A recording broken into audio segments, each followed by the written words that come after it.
Hello students, welcome to prep IAS. मेरा नाम है मयूरी भागवानी। आज हम द हिंदू एनालिसिस करेंगे और द हिंदू एनालिसिस करेंगे 23 अक्टूबर का। सो द हिंदू न्यूज़पेपर का जो ये एनालिसिस है इसको शुरू करें उससे पहले आज के टॉपिक्स देख लेते हैं। GS1 में हमारे पास आज कुछ भी नहीं है। GS2 में हम इंटरनेशनल रिलेशंस में से देखेंगे यूएस विल डिफेंड ताइवान। तो ताइवान को लेकर एक क्वेश्चन पूछा गया था यूएस के प्रेसिडेंट जो बाइडेन जी से।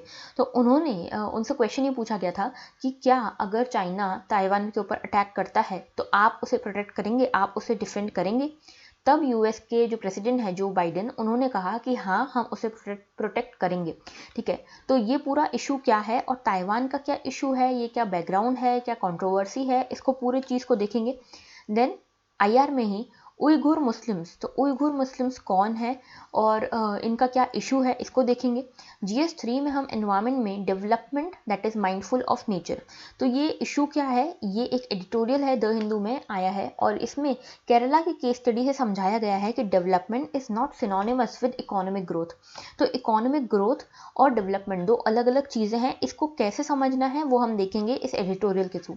Then India net zero target, तो इंडिया का नेट ज़ीरो टारगेट क्या है और क्या इंडिया इससे कंप्लाई करने वाला है, क्या इंडिया ने अपने लिए कोई टारगेट सेट किया है regarding the net zero target, तो ये समझेंगे क्या है। देन सिक्योरिटी में थिएटर कमांड्स के बारे में समझेंगे and defence equipments at LAC।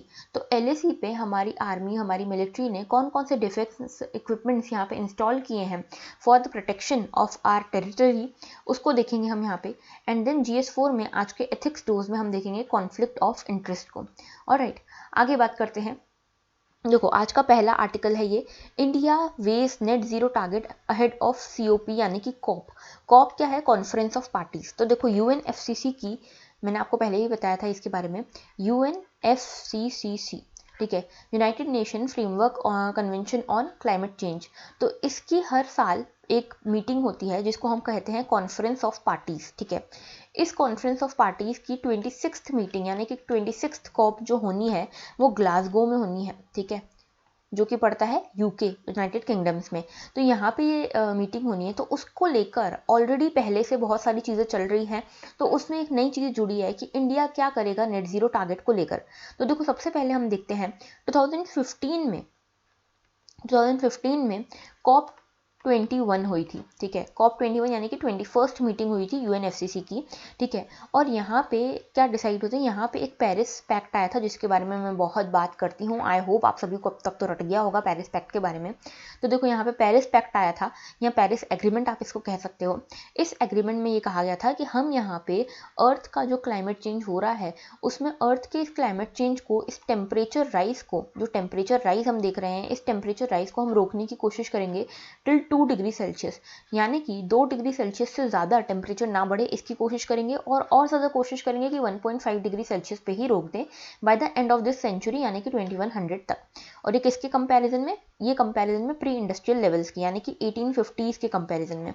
ठीक है, हालांकि कई सारी IPCC की रिपोर्ट्स, IPCC क्या है, एक और ऑर्गेनाइजेशन है जो कई सारी रिपोर्ट्स लाता है, कई सारे सर्वेज लाता है regarding the situation of climate change on earth. ठीक है, तो IPCC क्या है, IPCC की रिपोर्ट्स आती है कई सारी, और IPCC की कई सारी रिपोर्ट्स, अभी रिसेंटली 6th रिपोर्ट आई थी इनकी। ठीक है, तो कई सारी रिपोर्ट्स के आधार पे ये समझा जाता है कि काफ़ी ज़्यादा हमने टेम्परेचर राइज अभी तक ही कर लिया है, तो हमारे पास काफ़ी कम स्कोप बचा है और इस टारगेट को अचीव करना बहुत ज़्यादा डिफिकल्ट होने वाला है। ये चीज़ें बताती है IPCC की रिपोर्ट्स।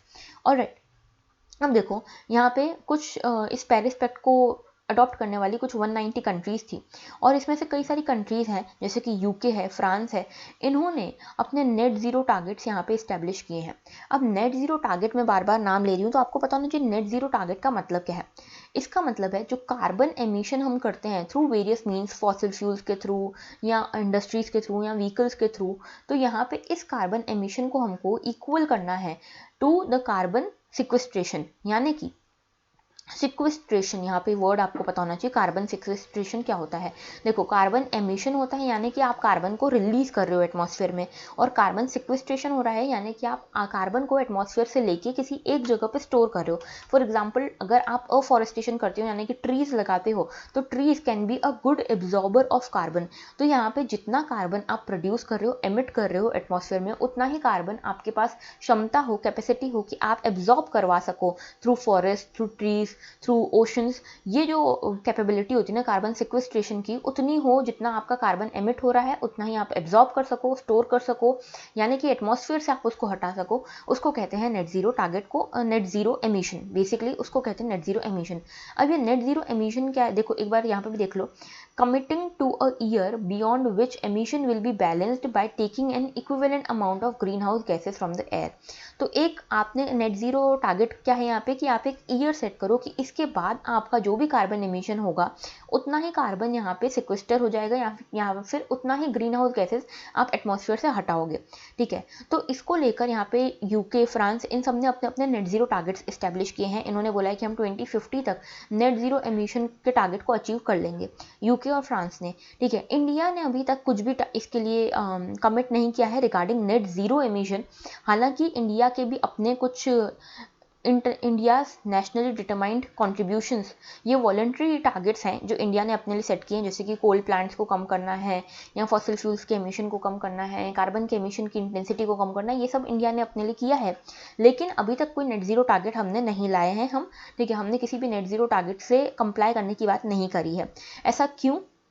क्योंकि देखो इंडिया का मानना है कि पहली चीज़ तो अभी हम डेवलपिंग फेज में है, ठीक है। अभी तो हमारा टाइम है कि हम अब चीज़ों को एक्सप्लॉइट करें, अब हम कार्बन एमिशन करें, ठीक है, तभी तो हम डेवलप हो पाएंगे। जो डेवलप्ड कंट्रीज़ हैं जैसे यूके, फ्रांस, इन लोगों ने नेट जीरो एमिशन टारगेट्स क्यों सेट कर दिए? क्योंकि ये डेवलप हो चुकी हैं, ठीक है, और इन्होंने अपना शेयर जो था यूज़ कर लिया है, इनफैक्ट उससे ज़्यादा ही यूज़ किया है अर्थ के एनवायरमेंट का, ठीक है। तो यहाँ पे इंडिया का मानना है कि पहले तो डेवलप्ड कंट्रीज़ को ये करना चाहिए, ठीक है। क्योंकि आपको अगर पता हो, हमने कई बार बात की है पॉल्यूटर पे प्रिंसिपल की, ठीक है, पॉल्यूटर पे प्रिंसिपल, ठीक है। इसका क्या मतलब होता है कि जो पॉल्यूट करेगा वो होगा पॉल्यूटर, ठीक है। तो जो पॉल्यूट करेगा वही पे करेगा जो भी कॉस्ट होगा ये क्लाइमेट चेंज का, ठीक है। तो जैसे कि यहाँ पे यूके और फ्रांस यानी यूएसए, या आप जो भी बड़ी कंट्रीज देखते हो जो डेवलप्ड कंट्रीज हैं, वो यहाँ पे एक्चुअल पॉल्यूटर्स रही हैं, क्योंकि इन्होंने ही अभी तक सारा एमिशन किया है, मोस्टली जितना भी एमिशन किया है वो इन्होंने ही किया है, ठीक है। तो ये हुए पॉल्यूटर, तो इनकी जिम्मेदारी होती है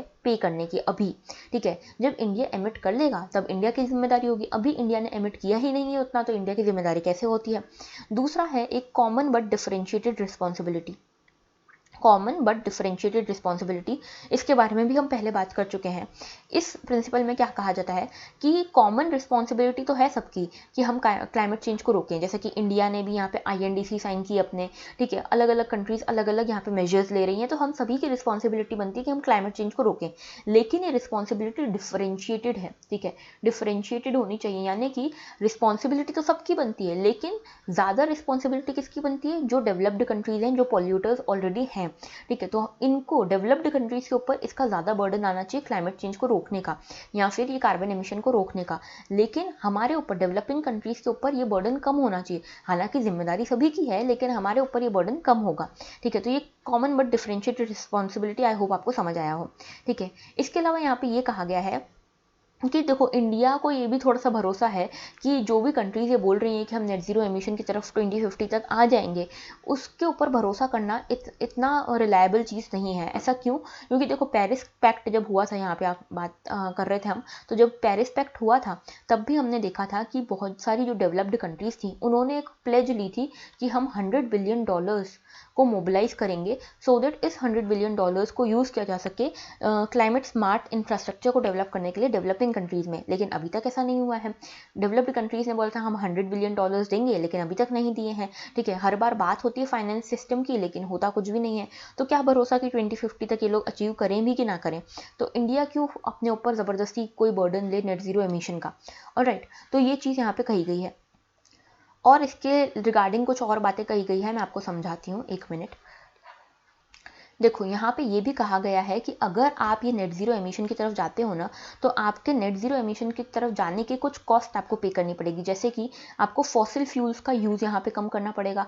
आप अगर कोल प्लांट्स के ऊपर, कोल थर्मल प्लांट्स के ऊपर डिपेंडेंट हो इलेक्ट्रिसिटी के लिए, तो आपको इससे रिन्यूएबल एनर्जीज की तरफ जाना पड़ेगा। और ये सारी चीज़ें करने के लिए अभी इंडिया तैयार नहीं है, ठीक है। इंडिया के पास अभी बहुत कुछ है करने के लिए, ठीक है। तो इंडिया अभी इसके लिए पूरी तरह से तैयार नहीं है।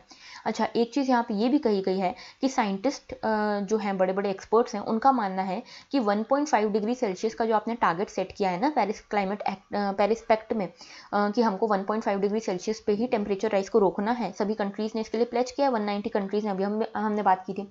तो इसको लेकर अगर आप 1.5 डिग्री सेल्सियस पे रोकना चाहते हो तो आपको यहाँ पे 45% फॉल कराना पड़ेगा जो फॉसिल फ्यूल्स आप यूज़ करते हो और जो कार्बन एमिशन आप करते हो उसको आपको यहाँ पे रिस्ट्रिक्ट करना पड़ेगा और 45% डिक्लाइन होना चाहिए बिटवीन 2010 एंड 2030, ठीक है। तो ये चीज़ कही है साइंटिस्ट ने। एक चीज़ और आपको बता दूं, एक स्टडी आई थी काउंसिल ऑफ एनर्जी एनवायरनमेंट की, जो एक थिंक टैंक है, उसकी स्टडी है कि 2070 तक इंडिया को कोशिश करनी चाहिए नेट ज़ीरो एमिशन की। और ऐसा क्यों? क्योंकि ऐसा करने पे ही इंडिया थोड़ा बहुत कंट्रीब्यूट कर पाएगा 1.5 डिग्री सेल्सियस पे टेम्परेचर राइज को रोकने के लिए। और ऐसा करने के लिए इंडिया को 2040 से लेकर 2060 तक अबाउट 90% जो उसका यूसेज है कोल का, उसको कम करना पड़ेगा। तो 90% कोल का यूसेज हमको करना पड़ेगा कम बाय 2040 टू 2060 इस टाइम रेंज में। ओके, तो ये एक बहुत बड़ी बात है जिसके लिए अभी तो इंडिया तैयार नहीं है। तो ये सारी चीज़ें इसमें कही गई है। हमने पूरे आर्टिकल को डिटेल में डिस्कस किया है यहाँ पे पॉल्यूटर पे प्रिंसिपल को भी यहाँ पे डिस्कस किया हमने, ठीक है। और इसके अलावा हमने कॉमन बट डिफरेंशिएटेड रिस्पॉन्सिबिलिटी को भी यहाँ पे डिस्कस किया। ऑलराइट, अगर आपको ये समझ नहीं आया हो तो आप यहाँ पे मुझे कमेंट सेक्शन में बता सकते हैं, मैं उसको और डिटेल में डिस्कस कर लूँगी। ऑलराइट, तो यहाँ पे कॉमन बट डिफरेंशिएटेड रिस्पॉन्सिबिलिटी को भी डिस्कस कर लिया है हमने। आगे बढ़ते हैं। अच्छा देखो, यहाँ पे कुछ चीज़ें हैं कि हम किस तरह से डीकार्बोनाइजेशन कर सकते हैं। देखो, एक तो होता है हम कार्बन एमिशन कर रहे हैं, ठीक है, तो यहाँ पे इसको कहते हैं कार्बन एमिशन। और जब हम कार्बन एमिशन को रोकने की कोशिश करें तो हम उसको कहते हैं डीकार्बोनाइजेशन। ऑलराइट, इसके अलावा देखो यहाँ पे कुछ और चीज़ें हम डिस्कस कर लेते हैं। यहाँ पे कुछ रूट्स बताए गए हैं कि किस तरह से डीकार्बोनाइजेशन हो सकता है। पहला तो है कि हम यहाँ पे कार्बन इंटेंसिव प्रोडक्ट्स जो हैं उनकी डिमांड को कम करें, ठीक है। हम सर्कुलर इकोनॉमी को स्टार्ट करें। सर्कुलर इकोनॉमी कौन सी होती है? जिसमें हम यहाँ पे रिसाइकलिंग पे ध्यान देते हैं, ठीक है। इसके अलावा हम लॉजिस्टिक एफिशिएंसी पे ध्यान दें। दूसरा तरीका ये है कि हम एनर्जी एफिशिएंसी की तरफ बढ़ें, ठीक है। एनर्जी एफिशिएंसी की तरफ बढ़ें। अगर हम यहाँ पे कार्बन एमिशन कर भी रहे हैं तो उसको हम उसकी यहाँ पे जो इंटेंसिटी उसको कम करें और उसकी इफिशिएंसी को बढ़ाएं। और तीसरी चीज़ यहाँ पे है कि हम डीकार्बोनाइजेशन टेक्नोलॉजीज की तरफ बढ़ें। तो डीकार्बोनाइजेशन टेक्नोलॉजीज कैसे हो सकती हैं? जैसे इलेक्ट्रिसिटी के लिए आप यहाँ पे इसकी डिमांड को कम कर सकते हैं, पावर डिमांड को कम कर सकते हैं। देन बायोमास के लिए आप यहाँ पे प्रायोरिटाइज कर सकते हैं, ठीक है।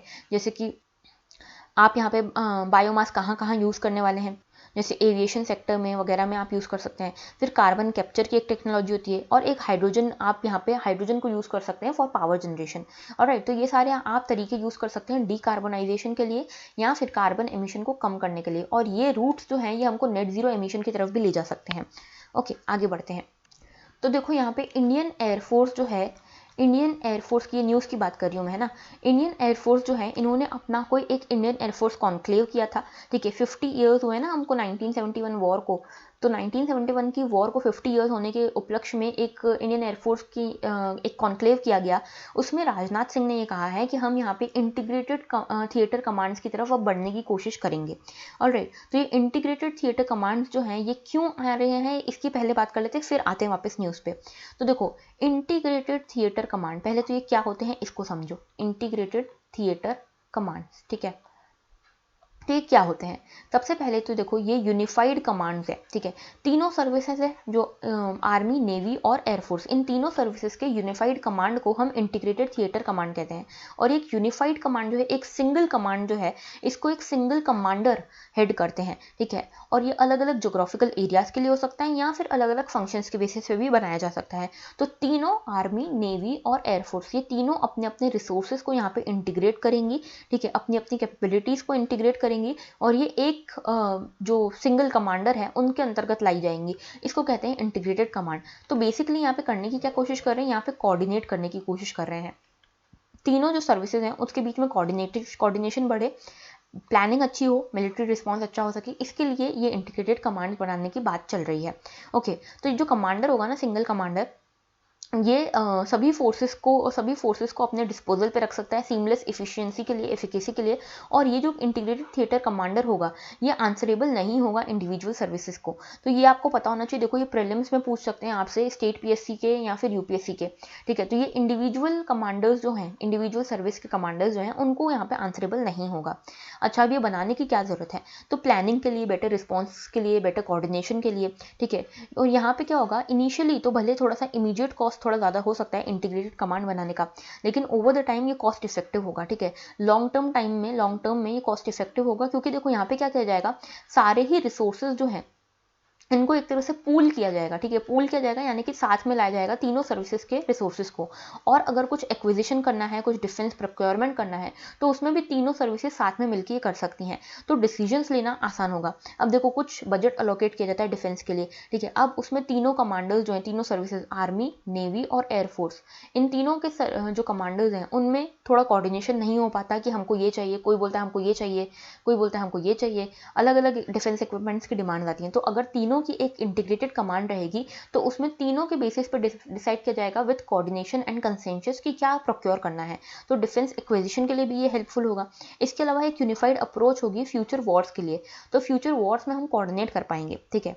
अच्छा, अब देखो अभी प्रेजेंटली हमारे पास 19 मिलिट्री कमांड हैं, जिसमें से 17 जो है वो सर्विस ओरिएंटेड है, यानी कि आर्मी, एयरफोर्स या नेवी इसको ऑपरेशनलाइज करते हैं। एक हमारे पास ट्राई सर्विस कमांड है, ठीक है। ट्राई सर्विस कमांड जिसमें तीनों सर्विसेज साथ में आती हैं, ठीक है। तो एक ही हमारे पास अभी तक ट्राई सर्विस कमांड है, यानी कि इंटीग्रेटेड कमांड अभी तक हमारे पास एक ही है, जो कि है अंडमान एंड निकोबार कमांड। इसके अलावा एक स्ट्रेटेजिक फोर्स कमांड भी है हमारे पास, जो कि कंट्री की जो न्यूक्लियर स्टॉक पाइल है या कंट्री में न्यूक्लियर कैपेबिलिटीज कितनी है उसको ध्यान में रखता है स्ट्रेटेजिक फोर्स कमांड। तो आपको पता होना चाहिए अभी तक कितनी कमांड है हमारे पास, 19 थिएटर कमांड है, जिसमें से 17 जो है ये इंडिविजुअल सर्विसेज की हैं, एक जो है ये हमारी इंटीग्रेटेड है अंडमान एंड निकोबार में, और एक जो है वो स्ट्रेटेजिक फोर्स कमांड है जो कि न्यूक्लियर स्टॉक पाइल को देखती है। अब आते हैं हम एक और चीज़ की बात कर लेते हैं। देखो कई सारी कमिटीज़ ने इसको रिकमेंड किया था इंटीग्रेटेड थिएटर कमांड्स को बनाने के लिए, जैसे कि कारगिल रिव्यू कमेटी जो थी इसने, और एक ग्रुप ऑफ मिनिस्टर्स आया था, साथ में एक नरेश चंद्रा कमेटी आई थी। ओके, तो 3 कमिटीज थी, Kargil review committee, group of ministers और नरेश चंद्र कमेटी। इन तीनों ने ही हायर डिफेंस मैनेजमेंट के लिए इन थिएटर कमांड्स को रिकमेंड किया था। इसके अलावा एक शेकतकर कमेटी आई थी, इसने भी यहाँ पे सीडीएस जो चीफ ऑफ डिफेंस स्टाफ हैं और एक थिएटर कमांड्स के बारे में रिकमेंडेशन दी थी। तो देखो इस इंटीग्रेटेड थिएटर कमांड बनाने का जो प्रपोजल है, इसको one of the biggest reform माना जा रहा है मिलिट्री में, ठीक है। तो बिगेस्ट रिफॉर्म इन मिलिट्री इसको माना जा रहा है इंटीग्रेटेड थिएटर कमांड को, ठीक है। अब इंटीग्रेशन से क्या होगा, देखो यहाँ पे अब न्यूज़ पे आते हैं। इंटीग्रेशन से क्या होगा, यहाँ पे प्रोक्योरमेंट हो पाएगा, ठीक है, सर्विसेज का डेवलपमेंट हो पाएगा, कैपेबिलिटी डेवलपमेंट हो पाएगा, और रिसोर्स का मोबिलाइजेशन ईजी हो पाएगा, इंडिजनाइजेशन हम कर पाएंगे यहाँ पे, ठीक है, क्योंकि तीनों मिल गए ना साथ में, तो इसलिए ये सब कर पाएंगे। ओके, अच्छा, अब इंटीग्रेशन की ज़रूरत इसलिए भी पड़ रही है क्योंकि 1971 की जो वॉर हमने लड़ी थी उसमें हमने ये एक्सपीरियंस किया कि वो वॉर हम इसलिए आसानी से जीत पाए क्योंकि यहाँ पे हमने तीनों सर्विसेज का ज़्यादा अच्छा कोऑर्डिनेशन देखा था, ठीक है। तो ये पूरे इशू था, इसमें सिंपली ये बात की है कि हम यहाँ पे थिएटर कमांड के लिए वर्क करना स्टार्ट कर रहे हैं, ठीक है। तो एक टाइमलाइन दी है कि किस तरह से हम ऑपरेशनलाइज करने वाले हैं इस थिएटर कमांड के इशू को। ओके, आगे बढ़ते हैं। देखो rocket system BrahMos add offensive punch in LAC. तो देखो लाइन ऑफ एक्चुअल कंट्रोल, इसकी हम कई बार बात कर चुके हैं, इसलिए मैं इसकी बात नहीं करूंगी। चाइना के साथ जो इंडिया बॉर्डर शेयर करता है इसको कहते हैं लाइन ऑफ एक्चुअल कंट्रोल, ठीक है। तो अभी देखा जा रहा है कि अरुणाचल प्रदेश में चाइना की एक्टिविटीज़ बढ़ रही हैं, तवांग रीजन में जो है चाइना की एक्टिविटीज़ बढ़ रही हैं। तो इंडिया यहाँ पे क्या कर रहा है, इंडिया ने एज अ मेजर यहाँ पे अपने बेस्ट जो भी मिलिट्री इक्विपमेंट्स हैं उनको यहाँ पे डिप्लॉय किया है, सो दैट चाइना के साथ एक मैसेज जा सके कि हम भी तैयार हैं, अगर आपको यहाँ पे बैटल करनी है तो उसके लिए हम भी यहाँ पे तैयार हैं। तो यहाँ पे कौन कौन से इक्विपमेंट्स को यहाँ पे चाइना के सामने हमने डिप्लॉय किया हुआ है, एक तो है हमारा ब्रह्मोस, इसके बारे में आई होप आप सभी को पता हो, कई बार डिस्कस कर चुके हैं। देखो इसको इंडिया और रशिया ने मिलकर बनाया है, ठीक है। इसका नाम ब्रह्मोस क्यों है, क्योंकि ये ब्रह्मपुत्रा और मोस्कोवा रिवर के नाम पे बनाया गया है, ठीक है। हमारे यहाँ की सुपरसोनिक क्रूज मिसाइल है ये, ठीक है। सुपरसोनिक क्रूज मिसाइल क्या है मैं इसको डिस्कस नहीं करूंगी, क्योंकि अभी 1-2 दिन पहले ही हमने क्रूज मिसाइल बैलिस्टिक मिसाइल के बीच में डिफरेंस समझा था। सुपरसोनिक, सबसोनिक, हाइपरसोनिक क्या है इसको दिखा था। इसीलिए मैं बोलती हूँ कंटिन्यूसली आप ये लेक्चर्स को फॉलो करो, क्योंकि इसी से आपको समझ में आएगा कि आगे जो टॉपिक्स लिंकअप हो रहे हैं वो किस तरह से लिंकअप हो रहे हैं, ठीक है। इसलिए मैं बोलती हूँ बार बार कि चैनल को सब्सक्राइब कर लो। देखो सब्सक्राइब करने से हमारा कोई फायदा इतना नहीं है जितना आपका है, आपको रेगुलरली इसके नोटिफिकेशन मिल जाएंगे लेक्चर्स के। तो आप इन लेक्चर्स को, एटलीस्ट इन लेक्चर्स को तो आप मिस मत किया करो जो करंट अफेयर्स के लेक्चर्स आते हैं, ठीक है, क्योंकि एक लिंकअप होता है। वैसे तो किसी भी लेक्चर को मिस नहीं करना चाहिए, लेकिन मेजरली इन लेक्चर्स को तो आप फॉलो किया ही करो। तो देखो ये सुपरसोनिक क्रूज मिसाइल है ब्रह्मोस, ठीक है, और इसको माना जाता है one of the world fastest supersonic cruise missile है, ठीक है। तो इसकी कैपेबिलिटीज भी बहुत अच्छी हैं, न्यूक्लियर कैपेबल मिसाइल है। इसके बाद दूसरा है ये पिनाका। ये पिनाका रॉकेट सिस्टम है, रॉकेट लॉन्चर्स है, ठीक है, और ये मल्टी बैरल रॉकेट लॉन्चर्स है, यानी कि इसमें एक टाइम पे लगभग 12 रॉकेट्स को आप लॉन्च कर सकते हो विद इन सेकेंड्स। तो आप यहाँ पे देख सकते हो इस तरह से ये पिक्चर है। तो 12 रॉकेट्स को आपको यहाँ पे एक साथ आप इसको लॉन्च कर सकते हो, और 38 किलोमीटर्स की इसकी रेंज है, और इंडिजीनियसली डेवलप्ड है, DRDO ने इसको डेवलप किया है। ओके, इसके बाद ये क्या है, ये एक स्मर्च। ये स्मर्च क्या है, ये एक रॉकेट सिस्टम है अगेन, ठीक है, इसको हमने रशिया से प्रोक्योर किया था, और इसकी रेंज लगभग 90 किलोमीटर्स की है। तो ये भी आपको पता होना चाहिए, longest range conventional rocket system है स्मर्च। ओके, तो इन तीनों को हमने यहाँ पे डिप्लॉय किया हुआ है LAC पे तवांग रीजन में। तो ये मैंने न्यूज़ इसलिए ली क्योंकि मैं बताना चाहती थी इन तीनों आपको डिफेंस इक्विपमेंट्स के बारे में। ऑलराइट, आगे बात करते हैं। देखो US will defend Taiwan against China. तो देखो यहाँ पे US के जो प्रेसिडेंट हैं इनसे पूछा गया कि अगर ताइवान के ऊपर चाइना अटैक करता है तो क्या आप उसको प्रोटेक्ट करेंगे। तो उन्होंने कहा कि हाँ हम उसको प्रोटेक्ट करेंगे, हमारा उनके प्रति कमिटमेंट बनता है। तो ये ताइवान इशू क्या है पहले इसको डिस्कस करते हैं, फिर इस पे आते हैं। तो देखो यहाँ पे ये रहा चाइना, ठीक है, चाइना के पास ये रहा ताइवान, ठीक है, ये रहा ताइवान पास में, ठीक है। यहाँ पे आपको मैप देखना, बीजिंग ये है, शंघाई ये है, उसके बाद यहाँ पे ताइवान आता है, और उसके नीचे आता है हांगकांग और मकाओ, ठीक है। तो ये चीज़ें आपको पता होनी चाहिए। अब देखो न्यूज़ से पहले समझते हैं ताइवान का क्या इशू है। तो देखो चाइना और ताइवान जो थे पहले एक ही टेरिटरी हुआ करते थे, बाद में 1949 में सिविल वॉर हुई, और सिविल वॉर के बाद ये दोनों अलग हो गए, ठीक है। लेकिन चाइना फिर भी ताइवान को अपनी ही टेरिटरी मानता था, ठीक है, और इसको फोर्स से कंट्रोल करना चाहता था। अब देखो ताइवान जो है, ताइवान के जो लीडर्स हैं उन्होंने बोला कि ताइवान एक अलग सॉवरेन स्टेट है, ठीक है। इसके बाद क्या हुआ कि यहाँ पे रिलेशंस जो थे काफ़ी बिगड़े, लेकिन फिर 1980s से यहाँ पे सुधरना स्टार्ट हुए चाइना के और ताइवान के रिलेशंस। यहाँ पे चाइना ने एक अपना फॉर्मूला पुट फॉरवर्ड किया, 1 country 2 system. This is very important. देखो सीधे प्रीलिम्स में क्वेश्चन पूछा जाता है 1 country 2 system is related to whom. तो यहाँ पे चाइना एंड ताइवान से रिलेटेड है कि कंट्री एक ही होगी लेकिन सिस्टम 2 चलेंगे, यानी कि ताइवान को हम एक्स्ट्रा ऑटोनॉमी देंगे, ठीक है, अगर चाइना की रीयूनिफिकेशन को ये एक्सेप्ट कर लेते हैं तो। ताइवान ने ये ऑफर ठुकरा दिया, ठीक है, लेकिन फिर भी गवर्नमेंट ने कुछ रूल्स को रिलैक्स कर दिया, जो भी इन्वेस्टमेंट को लेकर या ट्रैवल को लेकर जो रूल्स होते थे चाइना और ताइवान के बीच में, उसको लेकर यहाँ पे रिलैक्स कर दिया रूल्स को, ठीक है। अब यहाँ पे दोनों के बीच में कुछ कुछ टॉक्स भी होने लगी, अनऑफिशियली यहाँ पे रिप्रेजेंटेटिव्स मिलने लगे, ठीक है। लेकिन बाद में बीजिंग की इंसिस्टेंस होने लगी यहाँ पे, और बीजिंग काफ़ी ज़्यादा अग्रेसिव हो गया रिगार्डिंग ताइवान, और ताइवान को यहाँ पे ताइवान रिपब्लिक ऑफ चाइना ये कहने लगा, ठीक है, और ये कहने लगा कि जो ताइवान अलग बना हुआ है ना ये इलेजिटिमेट है। ओके, अब यहाँ पे एक चीज़ आपको पता होनी चाहिए 1 चाइना पॉलिसी के बारे में। तो चाइना का ये मानना है कि जिस भी कंट्री को चाइना के साथ डिप्लोमेटिक रिलेशंस रखने हैं, उसको ताइवान के साथ अपने रिलेशंस को तोड़ना पड़ेगा और उसको एक्सेप्ट करना पड़ेगा कि ताइवान चाइना की ही टेरिटरी है, ठीक है। तो यहाँ पे countries seeking diplomatic relations with people republic of China must break official relations with republic of China. तो रिपब्लिक ऑफ चाइना कौन है, ताइवान है, और पीपल्स रिपब्लिक ऑफ चाइना कौन है, ये है मेन चाइना, ठीक है। तो रिपब्लिक ऑफ चाइना ताइवान, और people's republic of China actual China, mainland China है, ठीक है, समझ गए। और 1949 के बाद ये इंडिया ने भी इस चाइना की पॉलिसी को, 1 चाइना पॉलिसी को एक्सेप्ट कर लिया था, और ये माना कि ताइवान और तिब्बत दोनों ही चाइना का पार्ट है, ठीक है, जिसको नेहरू की, जो जवाहरलाल नेहरू तब हमारे प्राइम मिनिस्टर हुआ करते थे, तो ये माना जाता है कि नेहरू की सबसे बड़ी गलती ये थी कि नेहरू को ये इतनी आसानी से अगर नेहरू ने वन चाइना पॉलिसी एक्सेप्ट नहीं करनी चाहिए थी नेहरू को, ये चीज़ कही जाती है एक्सपर्ट्स के द्वारा। अब देखो काफ़ी सारे किंतु परंतु होते हैं इंटरनेशनल रिलेशन में, हिस्ट्रीज में कई सारे किंतु परंतु होते हैं, लेकिन अब इसमें हम कुछ कर नहीं सकते, ठीक है। तो ये वन चाइना पॉलिसी हमने एक्सेप्ट करी है 1949 में, ठीक है। India uses the policy to make a diplomatic point, तो यहाँ पे इंडिया एक डिप्लोमेटिक पॉइंट बनाता है, ठीक है। वो क्या कि अगर हम इंडिया आपकी वन चाइना पॉलिसी को मान रहा है, आप अगर ताइवान को अपना इतना कंट्रोल करना चाह रहे हो, तो आप भी फिर हमारी वन इंडिया पॉलिसी को मानो, आप भी मानो कि अरुणाचल हमारा है, आप भी मानो कि जम्मू कश्मीर हमारा है, ठीक है। तो ये चीज़ हमने इस तरह से यूज़ किया इस वन चाइना पॉलिसी को, ठीक है। अच्छा, अभी देखो इंडिया जो है थोड़ा सा, इंडिया अब मेंशन नहीं करता वन चाइना पॉलिसी को, और एक तरह से इंडिया का थोड़ा सा डाइवर्जन देखने को मिल रहा है सिंस 2010 कि इंडिया अब थोड़ा थोड़ा ताइवान के साथ इन्वॉल्व होना शुरू हो चुका है। 1995 से इंडिया के और ताइवान के रिलेशन हैं, हालांकि डिप्लोमेटिक रिलेशन नहीं है, फॉर्मल रिलेशन नहीं है, लेकिन रिप्रेजेंटेटिव ऑफिस हमारे दोनों के हैं एक दूसरे की कंट्रीज में। मतलब इंडिया में ताइवान का एक रिप्रेजेंटेटिव ऑफिस है और ताइवान की टेरिटरी में इंडिया का एक एम्बेसी काइंड ऑफ है, एक रिप्रेजेंटेटिव ऑफिस है, ठीक है। तो इस तरह से हमारा अब थोड़ा सा इन्वॉल्वमेंट ताइवान के साथ बढ़ रहा है, ओके। अब देखो वापस न्यूज़ पे आते हैं।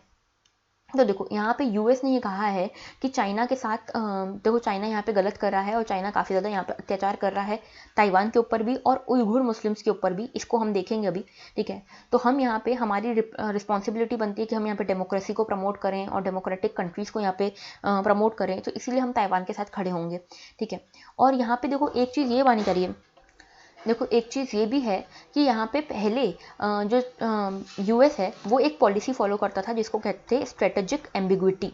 स्ट्रेटेजिक एम्बिग्विटी, एम्बिग्विटी का मतलब होता है थोड़ा सा कंफ्यूजन होना, ठीक है, क्लियर ना होना कोई चीज़। तो स्ट्रेटेजिक एम्बिग्विटी ये वाली पॉलिसी फॉलो करता था यूएस ताइवान को लेकर, इससे पहले बाइडेन के पहले, ठीक है। इसमें क्या होता था कि यूएस जो था वो हेल्प तो करता था ताइवान की, एक तरह से एड करता था ताइवान को, सर हर तरह से यहाँ पे ताइवान की हेल्प ज़रूर करता था, लेकिन कभी भी एक्सप्लिसिटली ये नहीं मानता था कि हम यहाँ पे वन चाइना पॉलिसी को नहीं मानते या फिर हम ताइवान को डिफेंड करेंगे अगर चाइना उसके ऊपर फोर्सफुली कंट्रोल करने की कोशिश करेगा। तो यहाँ पे ये चीज़ होती थी स्ट्रेटेजिक एम्बिग्विटी में। लेकिन अभी जब से बाइडेन आए हैं, बाइडेन के आने से यूएस ने एक क्लियर यहाँ पे पॉलिसी अपनाई है ताइवान को लेकर, और यहाँ पे यूएस का कहना ये है कि जिस तरह से नाटो अलायंसेज है ना, नाटो है, नाटो की हमने कल ही बात की थी, जिस तरह से हमारे नाटो मेंबर्स हैं, हमारी रिस्पॉन्सिबिलिटी बनती है उनको डिफेंड करने की, उसी तरह से हमारी रिस्पॉन्सिबिलिटी जापान, साउथ कोरिया और ताइवान को भी प्रोटेक्ट करने की बनती है। तो इसीलिए हम ताइवान को यहाँ पे, ताइवान के लिए हमारे अपने कमिटमेंट्स हैं, ठीक है। तो ये चीज़ यहाँ पे कही है जिसको लेकर चाइना ऑलरेडी भड़का हुआ है, और चाइना ने कहा है कि आप सोच लो, आपको चाइना के साथ रखना है रिलेशंस कि ताइवान के साथ रखना है, और चाइना ऐसी कई बार धमकियाँ दे चुका है और अभी भी देता है, ठीक है। तो ये पूरा इशू था। आगे बात करते हैं। देखो 43 countries call on China at UN to respect Uighur rights. तो देखो ये उइघुर क्या है, सबसे पहले तो इसकी बात करते हैं। तो देखो उइघुर एक माइनॉरिटी कम्युनिटी है, ठीक है, लगभग 55 माइनॉरिटी कम्युनिटीज़ हैं चाइना में, जिसमें से एक है उइघुर। हालांकि चाइना उइघुर्स को अपना नेटिव पीपल नहीं मानता, चाइना ये नहीं मानता कि ये इंडिजिनियस हैं, चाइना मानता है कि माइग्रेट होके आए हैं सेंट्रल एशिया और टर्की से, ठीक है। तो ये मानता है चाइना। अब देखो ये उइघुर जो पीपल है बेसिकली मुस्लिम माइनॉरिटी है यहाँ पे, ठीक है, मुस्लिम माइनॉरिटी है, और ये माना जाता है कि इनके जो लिंक्स हैं ये टर्की के साथ हैं, ठीक है। तो देखो यहाँ पे ये है कि ये जो उइघुर मुस्लिम्स हैं ये बेसिकली टर्की से बिलोंग करते हैं, ऐसा माना जाता है, लिंक्स हैं इनके, ठीक है, और सेंट्रल एशिया से लिंक हैं, लेकिन ये बोलते हैं कि हम यहाँ के नेटिव हैं, लेकिन चाइना ऐसा नहीं मानता। अब देखो इनके ऊपर काफ़ी समय से देखा जा रहा है कि बहुत अत्याचार हो रहे हैं, ठीक है, और ये जिंजियांग प्रोविंस से बिलोंग करते हैं। ये देखो ये चाइना दिख रहा है आपको थोड़ा सा हल्का सा पिंक कलर में, अब ये जो डार्क पिंक सा है ना, ये पीच सा कलर, ये वाला जो रीजन है यहाँ, इसको कहते हैं जिंजियांग। जिंजियांग एक अलग प्रोविंस है यहाँ पे चाइना में, जिसकी ये कैपिटल है उरुमकी, ठीक है। यहाँ पे ये लोग रहते हैं, और ये लोग, ये जो एरिया है ना, ये काफ़ी ज़्यादा डेवलप्ड है, इकोनॉमिकली डेवलप्ड नहीं है, यानी कि इसके पास बहुत सारे रिसोर्सेज हैं, ठीक है, मिनरल रिसोर्सेज काफ़ी ज़्यादा हैं इनके पास, और इसीलिए यहाँ पे प्रॉस्पेरिटी ज़्यादा थी, ठीक है।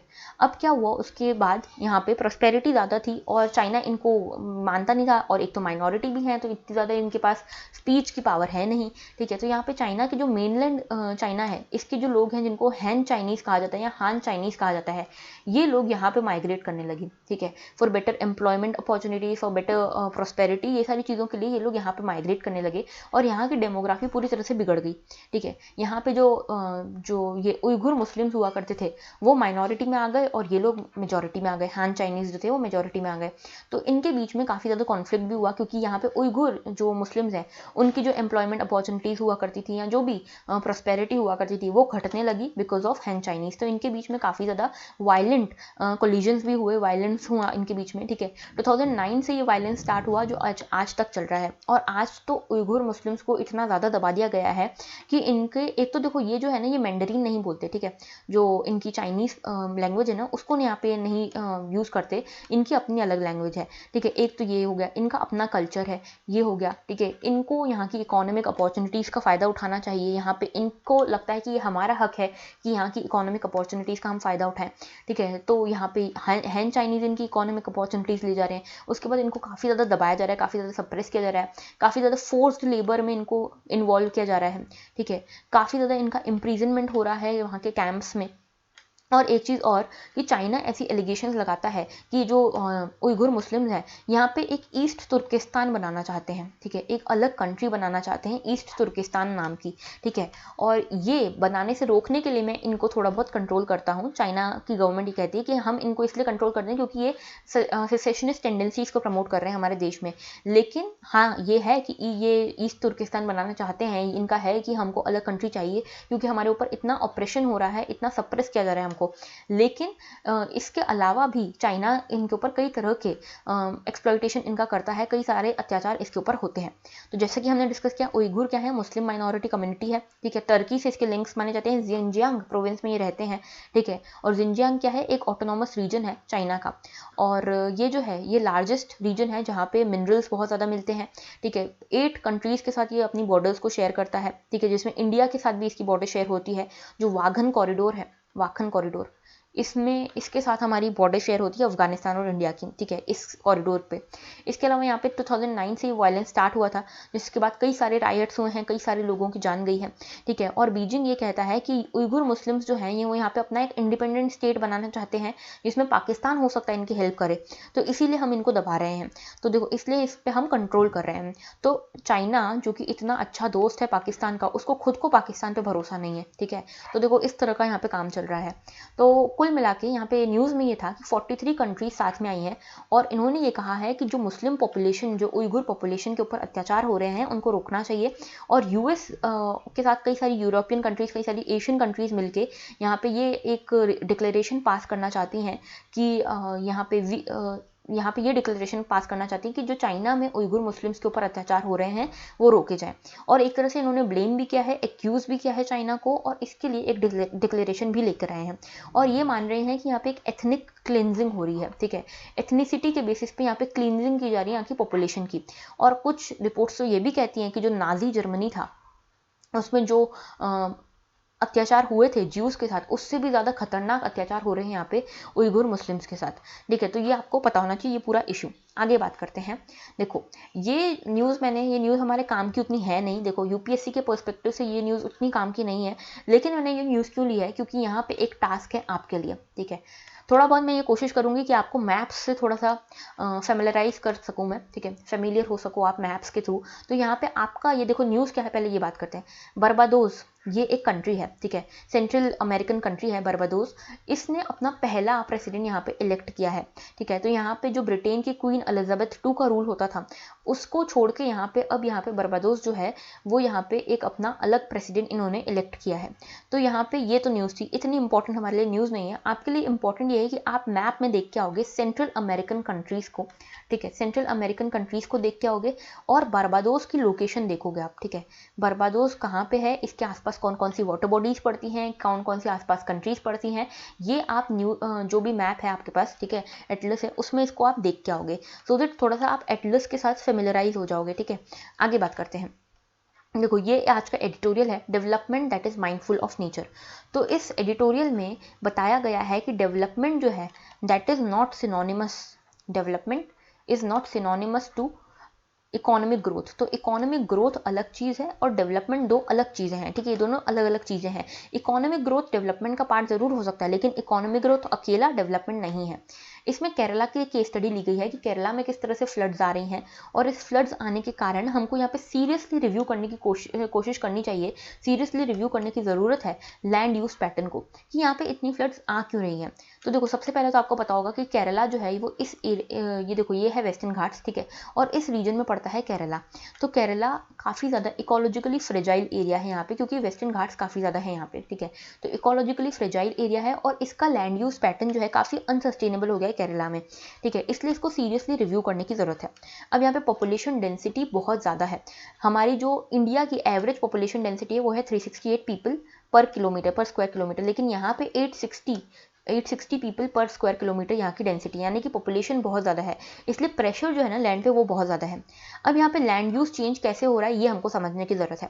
पहले क्या होता था, कोस्टल एरियाज में ही मोस्टली लोग रहते थे, ठीक है, लेकिन अभी जब से पॉपुलेशन बढ़ी है, जब से रोड कंस्ट्रक्शन होने लगा है, इकोनॉमिक एक्टिविटीज़ बढ़ने लगी है, तब से जो मेनलैंड केरला हुआ करता था इस रीजन में, हिंटरलैंड्स में, यहाँ पे भी डेवलपमेंट होने लगा है और यहाँ पे भी लोग रेसिडेंशियल एरियाज को डेवलप करने लगे हैं, ठीक है। तो ये केरला के जो रेसिडेंशियल एरियाज हैं इस रीजन में भी डेवलप होने लगे हैं because of population explosion, population growth, ठीक है, कल्चरल एक्सपांशन, एग्रीकल्चरल एक्सपांशन हो रहा है, यहाँ पे इंफ्रास्ट्रक्चर डेवलप हो रहा है, इन सब चीज़ों के कारण। इसके कारण यहाँ पे इंट्रा स्टेट माइग्रेशन हो रहा है। इंट्रा स्टेट यानी कि स्टेट के अंदर ही माइग्रेशन हो रहा है, लेकिन कोस्टल रीजन से थोड़ा सा हिंटरलैंड्स में जा रहे हैं लोग, ठीक है। और सेंसस की माने तो देखो यहाँ पे बहुत ज़्यादा पेस ऑफ कंस्ट्रक्शन हुआ है। किस तरह से, देखो सेंसस 2001 के अकॉर्डिंग अगर आप देखो, 2001 और 2011 के सेंसस को आप कंपेयर करो तो 2001 में और 2011 में जो पॉपुलेशन ग्रोथ हुई है वो 5% हुई है, लेकिन जो हाउसेस के कंस्ट्रक्शन की जो पेस बढ़ी है वो 19.9%, लगभग 20% यहाँ पे हाउसेस का कंस्ट्रक्शन बढ़ा है, जबकि पॉपुलेशन सिर्फ 5% बढ़ी है। तो कंस्ट्रक्शन का पेस बहुत ज़्यादा है। अब यहाँ पे हमको ये ध्यान रखने की ज़रूरत है कि इस पेस को तो कम करना ही है, साथ में हमको लोकेशन का भी ध्यान रखना है कि कहाँ पे ये रेसिडेंशियल एरियाज डेवलप हो रहे हैं, कहीं ये फॉरेस्ट को क्लियर करके तो डेवलप नहीं हो रहे हैं। इसके बाद हमको स्लोप मॉडिफिकेशन यहाँ पे देखना पड़ेगा कि यहाँ पे स्लोप का मॉडिफिकेशन हो रहा है because of this construction activity, ठीक है। यहाँ पे रॉक्स की क्वेरिंग हो रही है, रोड कंस्ट्रक्शन हो रहा है, जिसके कारण जो टेरेन का कैरेक्टर है वो काफ़ी ज़्यादा डिस्टर्ब हो गया है। यहाँ पे रिवर्स डिस्टर्ब हो गई हैं, यहाँ पे सॉइल डिस्टर्ब हो गया है, ठीक है, और जो नेचुरल वेजिटेशन के अंडर कवर में सॉइल हुआ करता था वो भी यहाँ पे डिस्टर्ब हो गया है, नेचुरल वेजिटेशन डिस्टर्ब हुई है। इन सभी के कारण क्या हुआ है, वाटर एब्जॉर्बिंग कैपेसिटी जो है सॉइल की, वाटर एब्जॉर्बिंग कैपेसिटी जो है वो रिवर बेड की, ये भी कम हुई है, ठीक है, ये कम हुई है, और इसके कारण यहाँ पे लैंड काफ़ी ज़्यादा डिस्टेबलाइज हो रहा है, ठीक है। और इसके पीछे मेजर कारण है जो कंस्ट्रक्शन हो रहा है हिल्स पे, हिली रीजन पे जो कंस्ट्रक्शन हो रहा है ना, वो इसके पीछे बहुत बड़ा कारण है। और यहाँ पे एक चीज़ ये भी बताई गई है, देखो यहाँ पे डिसइंटीग्रेशन हो रहा है इस हिल्स रीजन पे बिकॉज यहाँ पे इतना ज़्यादा कंस्ट्रक्शन किया जा रहा है। और इसके पीछे एक कारण अथॉरिटीज़ को भी बताया जा रहा है कि अथॉरिटीज़ को ये पता है कि कितना फ्रेजाइल एरिया है, अथॉरिटीज़ को ये पता है कि यहाँ पे कंस्ट्रक्शन सही नहीं है, फिर भी अथॉरिटीज़ यहाँ पे कुछ काम नहीं कर रही हैं, कुछ एनफोर्स नहीं कर रही हैं रेगुलेशंस को। एक यहाँ पे बात की गई है कोस्टल रेगुलेशन जोन्स की। ये क्या होते हैं coastal regulation zones? Government of India ने यहाँ पे कोस्टल रेगुलेशन जोन्स को लेकर कुछ रेगुलेशन बनाए कि कोस्ट को आप किस तरह से यूज़ कर सकते हो, लेकिन इसका एनफोर्समेंट बहुत ही बुरा हो रहा है, ठीक है। इसके अलावा यहाँ पे गडगिल कमेटी आई थी, यहाँ पे एक गडगिल कमेटी आई थी और एक कस्तूरी रंगन कमेटी आई थी। इन दोनों कमेटीज़ ने यहाँ पे कुछ कुछ रिकमेंडेशंस दी थी वेस्टर्न घाट्स को लेकर। तो ये रिकमेंडेशंस क्या हैं इनको देखते हैं पहले। तो देखो एक तो थी गडगिल कमेटी, ठीक है। गडगिल कमेटी ने कहा था कि जो एंटायर वेस्टर्न घाट्स है इसको इकोलॉजिकली सेंसिटिव एरिया यहाँ पे करार कर देना चाहिए या फिर कंसिडर करना चाहिए। तो इकोलॉजिकली सेंसिटिव एरिया क्या है? जहाँ पे इकोलॉजिक बहुत सेंसिटिव है, बहुत फ्रेजाइल है, और यहाँ पे अलग से मेजर्स लेने की जरूरत है, यहाँ पे अलग तरीके से स्पेशल तरीके से इसको ट्रीट करने की जरूरत है, ठीक है। यहाँ पे ज़्यादा रेसिडेंशियल एरियाज डेवलप नहीं होने चाहिए, यहाँ पे ज़्यादा टूरिज्म को डेवलप हमको नहीं करना चाहिए, ज़्यादा डिस्टर्बेंस बेसिकली नहीं करना चाहिए। तो गडगिल कमेटी ने बोला पूरी वेस्टर्न घाट्स को आप पे इकोलॉजिकली सेंसिटिव एरिया यहाँ पे घोषित करना चाहिए। लेकिन कस्तूरी रंगन कमेटी ने बोला कि नहीं, सिर्फ 37% जो एरिया है वेस्टर्न घाट का वो इकोलॉजिकली सेंसिटिव है, ठीक है। फिर यहाँ पे हमने बॉटम अप अप्रोच को यहाँ पे रिकमेंड किया गया था कि ग्राम सभा यहाँ पे क्रूशियल रोल प्ले करें, किस तरह से मैनेज करना है उसको लेकर। लेकिन यहाँ पे डिसीजन मेकिंग की जो सारी रिस्पॉन्सिबिलिटी थी वो गवर्नमेंट और ब्यूरोक्रेसी को दे दी गई, ठीक है। उसके बाद गडगिल कमेटी ने यहाँ पे ये कहा कि 3 ग्रेड्स यहाँ पे बनाई जाएंगी इकोलॉजिकली सेंसिटिव जोन की, ठीक है, जिसमें एक पे कंप्लीट बैन होगा हर तरह की एक्टिविटी पे, एक में थोड़ा ओपन होगा। इस तरह से 3 ग्रेड्स इकोलॉजिकली सेंसिटिव जोन 1, 2 और 3 इस तरह से बनाया जाएगा। यहाँ पे कहा गया कि हाइड्रो इलेक्ट्रिक पावर प्लांट्स जो हैं वो इसको यहाँ पे परमिट किया जाएगा स्टडीज़ के बाद, लेकिन क्वायरिंग माइनिंग वगैरह पे बैन किया जाएगा। इन्होंने बोला था पावर प्लांट्स तो होंगे ही नहीं भाई, बिल्कुल भी, गडगिल ने बोला था, ठीक है। इसके बाद वेस्टर्न घाट्स के लिए एक अलग से अथॉरिटी बनाई जाएगी इनको यहाँ पे रेगुलेट करने के लिए, कंजर्व करने के लिए। यहाँ पे कहा गया कि कस्तूरी रंगन कमेटी में कहा गया कि जो लीगल अभी चल रहा है फ्रेमवर्क उसको ही चलने देते हैं। तो कुल मिला के गडगिल कमेटी ने बहुत ज़्यादा एनवायरमेंटलिस्ट पर्सपेक्टिव से यहाँ पे देखा था, जबकि कस्तूरी रंगन कमेटी देख माना जाता है, ऐसा एक्सपर्ट्स मानते हैं कि थोड़ा सा गवर्नमेंट की साइड पे थी, ठीक है, गवर्नमेंट के फेवर में इन्होंने बात की है। अब यहाँ पे देखो कुछ और भी बात कर लेते हैं कि जैसे यहाँ पे लैंड यूज़ प्रोटोकॉल लाने की हमको ज़रूरत है, ठीक है, केरला में, सो दैट हम लैंड यूज़ को रेगुलेट कर सकें। यहाँ पे 2 प्रोजेक्ट्स की बात की है कि यहाँ पे 2 प्रोजेक्ट्स को रिव्यू करने की ज़रूरत है। एक तो है सिल्वर लाइन रेलवे प्रोजेक्ट और एक है हाईवेज का वाइडनिंग। तो देखो ये दोनों प्रोजेक्ट्स को इसलिए यहाँ पे रेगुलेट करने की, रिव्यू करने की ज़रूरत है क्योंकि इनके कारण काफ़ी ज़्यादा लैंड यूज़ का चेंज देखने को मिला है। काफ़ी ज़्यादा फॉरेस्ट यहाँ पे क्लियर किया गया है, ठीक है, काफ़ी ज़्यादा एग्रीकल्चर को यहाँ पे डिस्टर्ब किया गया है, काफ़ी ज़्यादा वेजिटेशन को यहाँ पे डिस्टर्ब किया गया है। और एक चीज़ ये भी है कि यहाँ पे जो नेचुरल फॉर्म है रिवर्स वगैरह का बहने का, वो इस तरह से ईस्ट वेस्ट, और यहाँ पे जो रोड्स कट रहे हैं, जो रेलवेज कट रही हैं, वो इस तरह से नॉर्थ साउथ में कट रही हैं। तो ये नेचुरल ड्रेनेज पैटर्न को, ओवरऑल लैंडस्केप की इकोलॉजी को काफ़ी ज़्यादा इम्पैक्ट कर सकता है। तो यहाँ पे मेजरली ये समझाया गया है कि जो डेवलपमेंट है और जो यहाँ पे इकोनॉमिक डेवलपमेंट है, इकोनॉमिक ग्रोथ है, ये दोनों अलग अलग चीज़ें हैं। इकोनॉमिक ग्रोथ जो है वो सिर्फ इकोनॉमी को यहाँ पे लेता है कंसिडरेशन में, लेकिन डेवलपमेंट यहाँ पे सोशल पर्सपेक्टिव को, इकोनॉमिक पर्सपेक्टिव को और एनवायरमेंटल पर्सपेक्टिव को, तीनों को यहाँ पे लेता है इन द कंसिडरेशन। और यहाँ पे एक और चीज़ मैं आपको बता देती हूँ, ये फिगर आप देख रहे हो, ये फिगर में आप देख सकते हो सस्टेनेबिलिटी क्या है। इकोनॉमिक, सोशल और एनवायरमेंटल, तीनों स्फीयर्स में जब आपको सस्टेनेबिलिटी दिखने को मिलती है, तब आप इसको कहते हो कि एनवायरमेंटली सस्टेनेबल है या फिर डेवलपमेंट है, ठीक है। ग्रोथ और डेवलपमेंट में यही डिफरेंस है। ग्रोथ जो होती है ना वो वन डायमेंशनल होती है, या फिर इकोनॉमिकली होगी या सोशली होगी या फिर एनवायरमेंटली होगी, लेकिन डेवलपमेंट सभी स्फीयर्स का कॉम्बिनेशन होता है। ओके, तो ये पूरा आर्टिकल था, आई होप आपको समझ आया होगा। आगे बात करते हैं एथिक्स डोज की। आज का एथिक्स डोज है रिगार्डिंग कॉन्फ्लिक्ट ऑफ इंटरेस्ट, ठीक है। तो कॉन्फ्लिक्ट ऑफ इंटरेस्ट क्या होता है?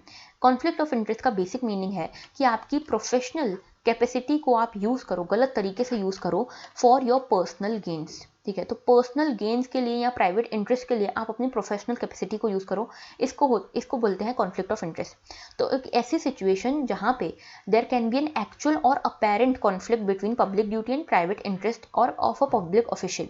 तो या तो आप एक्चुअल में इसको गलत यूज़ कर रहे हो या फिर कोई पोटेंशियल है ऐसी सिचुएशन में कि आप इसको गलत यूज़ कर सको, ठीक है। फॉर एग्जाम्पल, ये कोई एक हेल्थ मिनिस्टर है, ठीक है, हेल्थ मिनिस्टर है, अब यही सारी पॉलिसीज़ को डिस्कस करेंगे, यही सारी पॉलिसीज़ को बनाएंगे रिगार्डिंग हेल्थ सेक्टर, ठीक है। अब इन्हीं की एक चेन है ऑफ हॉस्पिटल्स, ठीक है। तो ये अपनी जितनी भी पॉलिसीज़ बनाएंगे, ऐसा माना जाएगा या फिर ये ऐसा कर भी सकते हैं या ऐसा करते भी होंगे जो हेल्थ मिनिस्टर हैं जिनकी बहुत सारी हॉस्पिटल्स की चेन है। देखो ये एक हाइपोथेटिकल सिचुएशन है, ठीक है। तो अगर हेल्थ मिनिस्टर जिनकी बहुत सारी हॉस्पिटल्स की चेन है वो ऐसी पॉलिसीज़ बनाएंगे जो कि उनके हॉस्पिटल्स को ज़्यादा फेवर करे, ठीक है, तो इसको कहेंगे हम कॉन्फ्लिक्ट ऑफ इंटरेस्ट, ठीक है। फॉर एग्जाम्पल, दूसरा एग्जाम्पल देख लो कि कोई एक पर्सन है जो किसी स्कूल का डायरेक्टर है, ठीक है, या फिर बोर्ड ऑफ मेंबर्स या ट्रस्टीज में से एक है, उन्हीं का बेटा उसी स्कूल में पढ़ता है और उसी स्कूल ने उनको एक कंपटीशन को जज करने के लिए बुलाया है जिसमें उनका बेटा भी पार्टिसिपेट कर रहा है। तो यहाँ पे काफ़ी ज़्यादा चांसेस हैं कि ये अपने बेटे को ही जिताए, या फिर अगर ऐसा नहीं भी करते हैं तो लोग क्या समझेंगे कि ये बायस्ड तो होंगे ही, ये पार्शियल तो होंगे ही। तो यहाँ पे या तो हो ऐसा, या तो पोटेंशियल हो उस सिचुएशन में ऐसा होने का, कॉन्फ्लिक्ट ऑफ इंटरेस्ट होने का, तो वो सिचुएशन कॉन्फ्लिक्ट ऑफ इंटरेस्ट में आएगी, ठीक है, समझ गए ना। ऑफिशियल के प्राइवेट इंटरेस्ट और उसकी जो ऑफिशियल ड्यूटीज़ का जो परफॉर्मेंस है उसको, अगर यहाँ पे दोनों के बीच में कोई भी लिंकअप है, या फिर जो प्राइवेट इंटरेस्ट है किसी पर्सन के वो उसकी प्रोफेशनल ड्यूटीज़ को इन्फ्लुएंस करें, इसको कहते हैं हम कॉन्फ्लिक्ट ऑफ इंटरेस्ट, ठीक है। तो ये एक तरह से पार्शियलिटी की तरफ ले जाएगा जहाँ पे इंटीग्रिटी और इम्पार्शियलिटी क्वेश्चन हो सकती है, ठीक है। तो ये पूरा कॉन्फ्लिक्ट ऑफ इंटरेस्ट है। इसके मैंने आपको एग्जांपल्स बताए, ठीक है। अब आप यहाँ पे कोशिश करना अपनी लाइफ के सिचुएशन से यहाँ पे एग्जांपल्स को कोट करने की इन द कमेंट सेक्शन। अच्छा, एक दो चीज़ें मैं बता दूँ, अपनी पर्सनल लाइफ से यहाँ पे अपने एग्जांपल्स को कोट करो, ठीक है। जैसे कुछ लोग महात्मा गांधी का एग्जाम्पल देते हैं, कुछ लोग नेशनल एजुकेशन पॉलिसी की बात करते हैं। यहाँ पे ये सब बात नहीं करनी, अपनी पर्सनल लाइफ से यहाँ पे एग्जाम्पल देने की कोशिश करो। दूसरी चीज़ ये कि आप लोग बहुत लंबे एग्जाम्पल्स लिखते हो, ठीक है, आपको एग्जाम में इतने लंबे एग्जाम्पल्स लिखने का परमिशन नहीं होगी, या फिर आप नहीं लिख पाओगे, आपकी वर्ड लिमिट वहाँ पे काफ़ी रिस्ट्रिक्टेड होती है। तो आपको छोटे कम वर्ड्स में, छोटे सेंटेंसेस में आपको अपने एग्जाम्पल्स को यहाँ पे रिप्रेजेंट करना है, तो इसकी भी कोशिश करना, ठीक है। तो इसीलिए मैं बोलती हूँ कि कमेंट सेक्शन में करोगे तो मुझे समझ आएगा कि कहाँ पे गलती हो रही है। तो ये 2 गलतियाँ मैंने आपको बताई, ठीक है, तो इस पे वर्क करो और बाकी मिलते हैं फिर वापस से। So thank you for watching and have a very good day.